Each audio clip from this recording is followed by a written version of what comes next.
देखिए दोस्तों, मैं आपको बहुत बढ़िया श्री गणेश कार्तिकेय जी की शादी का आपको समस्त ज्ञान देने जा रहा हूँ।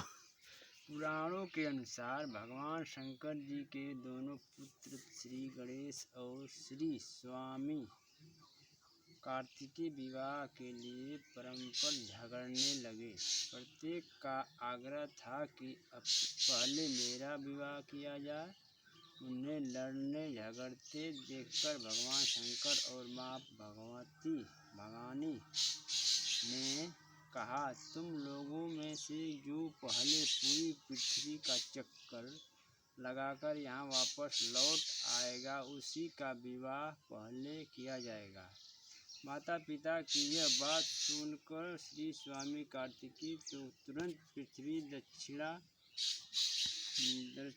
के लिए दौड़ पड़े, लेकिन गणेश जी के लिए तो यह कार्य बड़ा ही कठिन था। एक तो उनकी काया स्थूल थी, दूसरे उसका वाहन भी मूषक वहाँ था।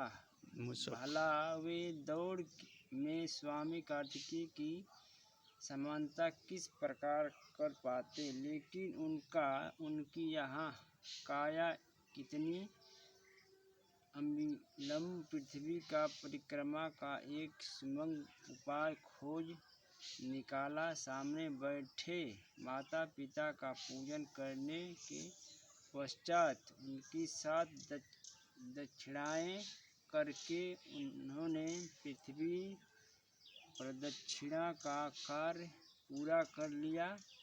उनका यह कार्य सामोदित था। पितरोसे पूजय कृता प्रक्रांति करोति च तस्य पृथ्वीरं फलं भवन्ति निश्चितम्।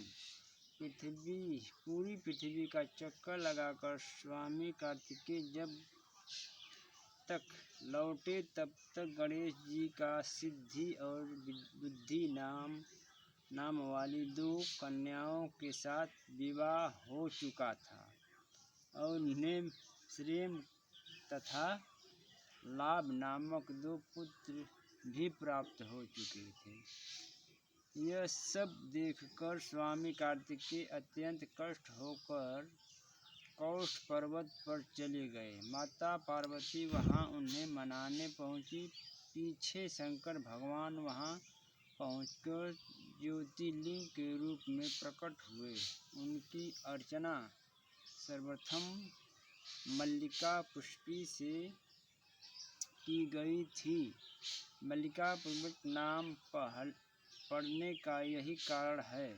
एक दूसरी कथा यह भी कही जाती है, इस शैल पर्वत के निकट किसी समय राजा चंद्रगुप्त की राजधानी थी। किसी विपरीत विशेष के निवारणार्थ उनकी एक नया महल से निकलकर इस पर्वतराज के आश्रम में आकर वहाँ के गोपों के साथ रहने लगी। उस कन्या के साथ एक बड़ी सी शुभ लक्षण सुंदर श्यामा गौ थी। उस गौ का दूध रात में कोई चोरों से दूध ले जाता था।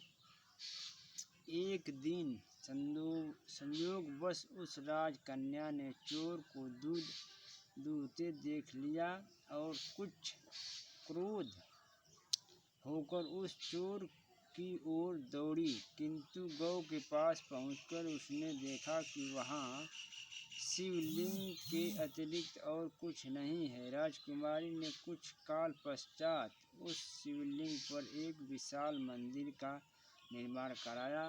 वही शिवलिंग मल्लिकार्जुन के नाम से प्रसिद्ध है। शिवरात्रि के पर्व पर यहाँ बहुत बड़ा मेला लगता है। यहाँ आकर शिवलिंग का दर्शन पूजन अर्चन करने वाले भक्तों की सभी भक्ति मनोकामनाएं पूर्ण हो जाती है।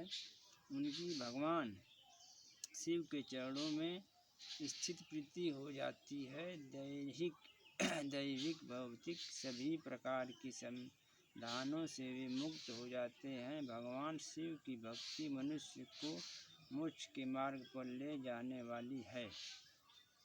दोस्तों, अगर हमारी वीडियो आपको पसंद लगे तो लाइक करना तथा सब्सक्राइब करना।